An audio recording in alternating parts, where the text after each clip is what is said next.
Sonia. Bonsoir Julien, bonsoir à tous. Quel est le programme? Le Mali, dans l'attente des résultats officiels de la présidentielle, le camp de Soumaïla Cissé n'en démord pas, il réclame un second tour. Nous serons en direct du Zimbabwe. Robert Mugabe et Morgan Tsvangirai ont livré leur 3e combat en 13 ans pour la présidence. Nous avons parlé au président du M23, Bertrand Bisimwa, affirme que son mouvement n'est pas concerné par l'ultimatum de la MONUSCO, tout simplement parce qu'il n'est pas à Goma. Et on commence donc par le Mali. Le camp de Soumaïla Cissé met la pression. Souvenez-vous, hier, les résultats partiels donnaient Ibrahim Boubacar Keïta, l'ancien Premier ministre, largement en tête, suivi par Soumaïla Cissé de l'URD. Ibeka sera-t-il élu président dès le premier tour? C'est toute la question.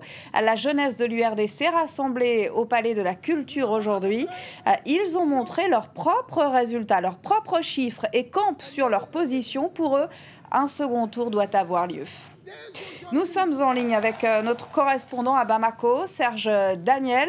Serge, pouvez-vous nous donner plus de détails sur ces chiffres, sur cette position du camp de Soumaïla Cissé?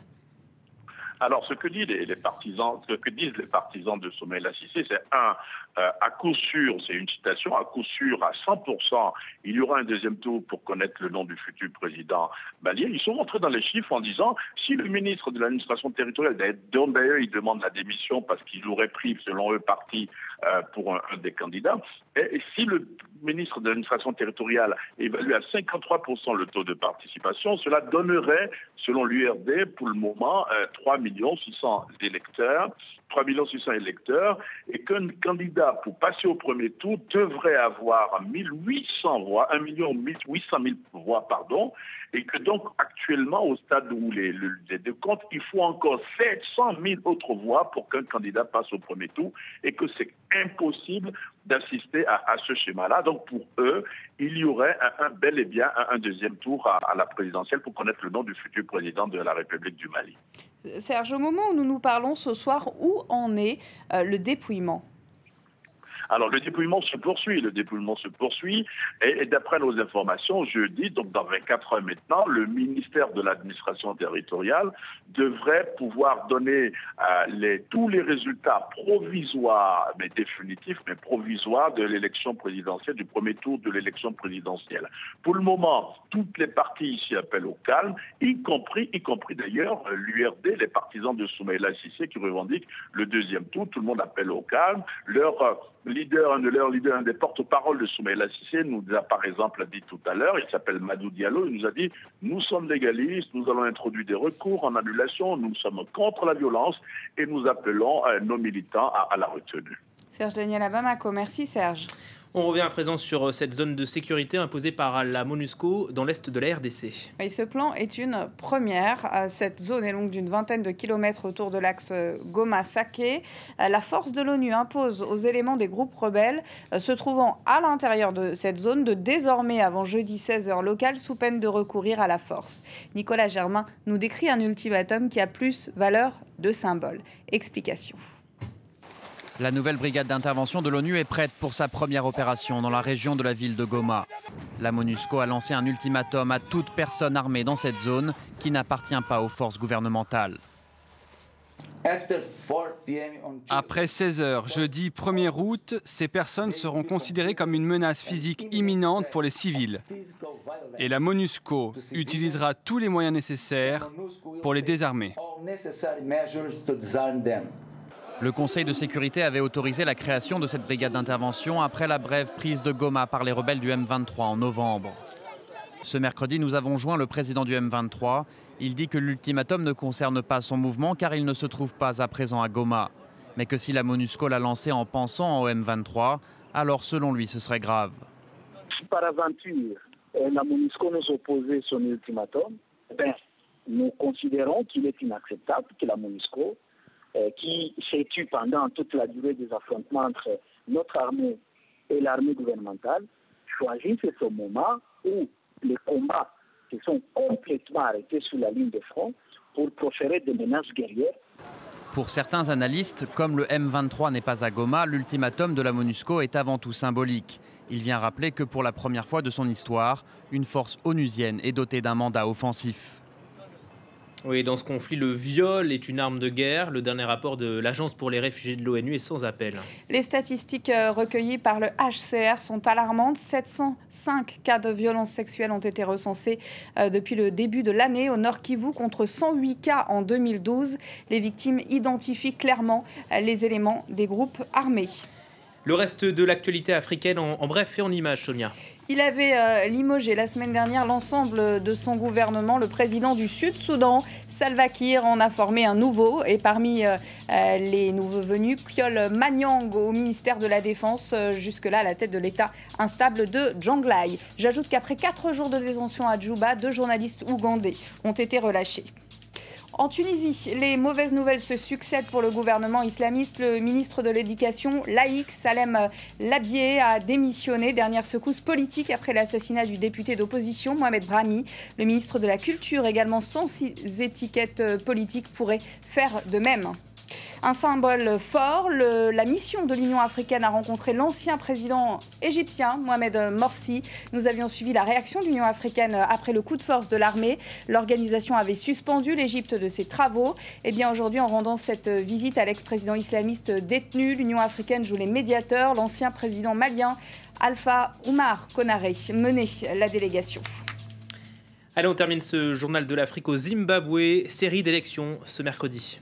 Oui, 3 élections présidentielles, législatives et municipales. Et dès 7h ce matin, on a assisté à de grandes files d'attente dans le pays. Les bureaux de vote ont maintenant fermé. La présidentielle sera-t-elle aussi disputée qu'en 2008 ? Elle avait mené à un gouvernement de coalition. Les 2 candidats ont voté ce matin. Le Premier ministre Tsvangirai, dont le camp dénonce des fraudes, et Robert Mugabe, au pouvoir depuis 33 ans, presque nonagénaire, et qui a répondu ainsi à un journaliste lui demandant s'il irait au bout de son nouveau mandat de 5 ans s'il était élu. Pourquoi pas ? Vous ne voulez pas que je fasse un mandat complet ? Pour quelle raison est-ce que je suis élu ? Pourquoi serais-je candidat ? Si c'est pour tromper les gens, en démissionnant plus tard. C'est un moment émouvant quand vous voyez tous ces gens après tous les conflits, la crise politique, les suspicions, l'hostilité. Je pense qu'au final, nous sommes revenus à un climat calme. Le Zimbabwe va pouvoir aller de l'avant.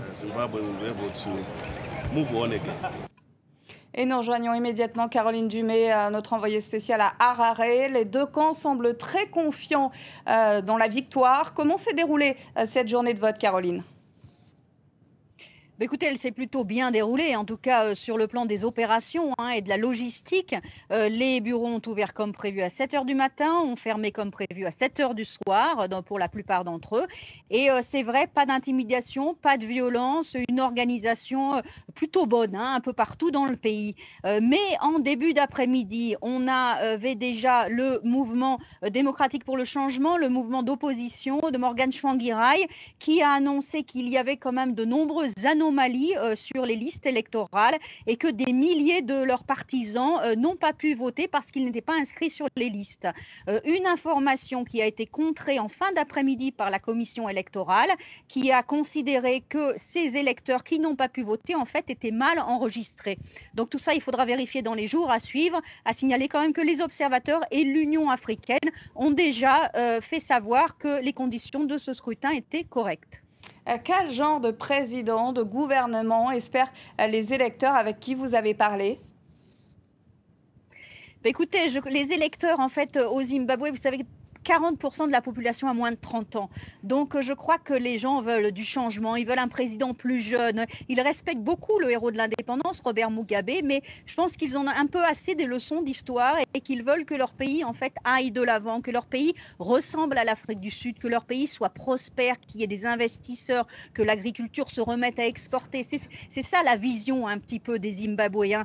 Et puis surtout, il leur faut un chef. Vous savez, on a été pendant 5 ans avec un gouvernement d'union nationale, avec avec un Premier ministre et un président et finalement un pouvoir à deux têtes. Et cette élection, eh bien, c'est de choisir une des deux têtes. Il leur faut un chef. Il faut absolument qu'on tourne la page de l'histoire du gouvernement de coalition.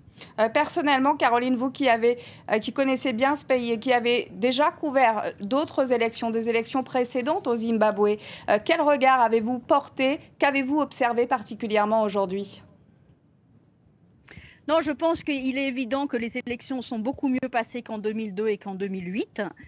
Mais il est évident qu'il y a aussi beaucoup d'anomalies et qu'il va falloir attendre pour comprendre pourquoi on a eu que les listes électorales que la veille, combien effectivement il y a d'électeurs qui n'ont pas pu voter. Il y a quand même des questions qu'on se pose aujourd'hui au Zimbabwe. Mais dans l'ensemble, les gens ici sont optimistes. Les gens ici ne sont pas pour la violence et on n'est pas du tout dans une logique conflictuelle. Vous l'avez vu, Robert Mugabe a dit que s'il perdait, eh bien, il quitterait le pouvoir et qu'il envisageait même de le partager s'il le fallait. Donc tout le monde ici est très ouvert. On est dans une ambiance quand même plutôt positive. Caroline Dumais à Harare pour France 24. Merci encore, Caroline, pour ces derniers développements depuis le Zimbabwe. Merci Sonia. Paris Direct continue. Avant de se quitter, un clin d'œil à notre rédactrice en chef, Eba Kalondo. Elle quitte France 24 ce soir. Après des années de collaboration, on l'embrasse. On lui souhaite bonne route. Tout de suite, Vincent Roux. À demain, 20h.